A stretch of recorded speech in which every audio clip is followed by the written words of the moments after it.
பொய்களோட ஊர்வலம் அணிவகுக்க 5 ஆண்டுக்கு ஒரு முறை வரும் இந்த திருவிழா.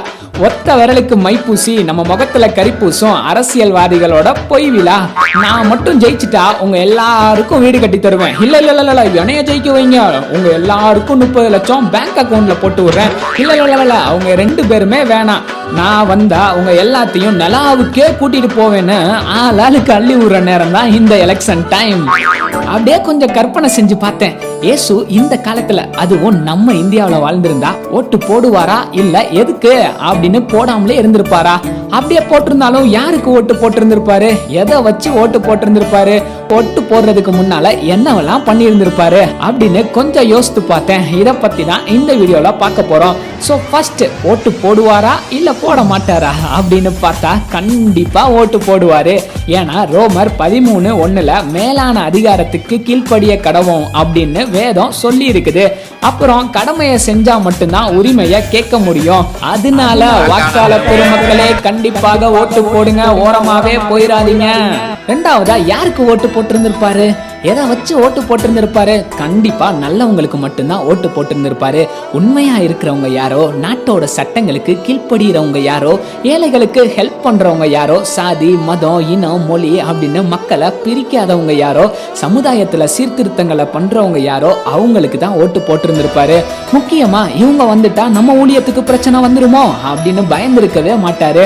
அப்படியே பயந்து போய் எந்த கட்சியிலையும் போய் காலை விட்டுருக்கவும் மாட்டாரு.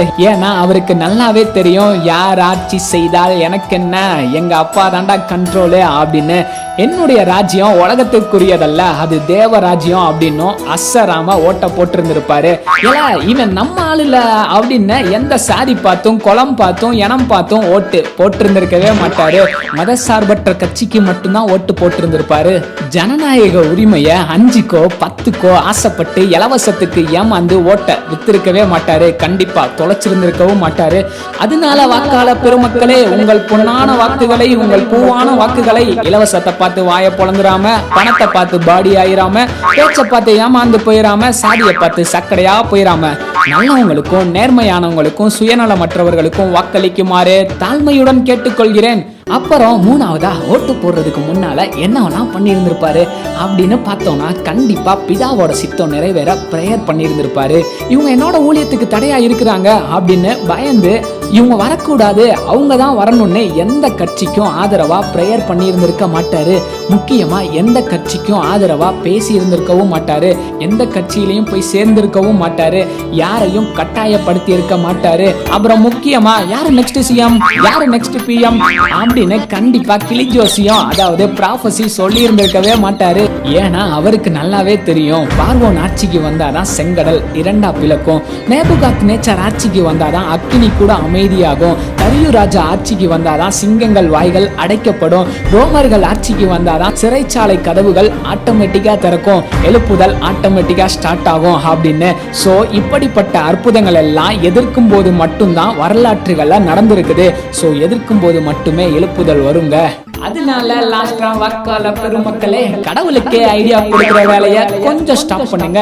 தேவ சித்தம் மட்டும் நிறைவேறணும்னு பிரேயர் பண்ணுங்க. எந்த அரசியல் கட்சிக்கும் போய் சப்போர்ட் பண்ணாதீங்க. ஏன்னா கடவுளால மட்டும்தான் நம்மளை காப்பாற்ற முடியும், மனுஷரால நம்மளை காப்பாற்றவே முடியாது. நல்ல வேலை, போன தடவை சொன்ன எல்லா தீர்க்க தரிசனங்களும் ரொம்ப அக்யூரேட்டா ரொம்ப கரெக்டா இருந்ததால இந்த தடவை யாரும் ப்ராஃபசி சொல்றேன் அப்படின்ட்டு வரல. அதனால இவர் தான் வருவாரு, இவர் தான் வரமாட்டாரு அப்படின்னு கிளி ஜோசியம் சொல்லாதீங்க. அதனால இந்த தேர்தலை மக்களுக்கான தேர்தலாகவும் நல்ல ஆட்சியாளர்களுக்கான மாறுதலாகவும் துன்பமுற்றோர் துயர் நீக்கும் ஆறுதலாகவும் நன்மை சேர்க்கும் நாட்டிற்கு வழி கூறுதலாகவும் மாற்றுவோம். நம் வாக்கு நம் உரிமை, வாக்கென்ற சொத்திற்கு மதிப்பளிப்போம். தேர்தலில் நிச்சயம் நல்லவருக்கே வாக்களிப்போம்.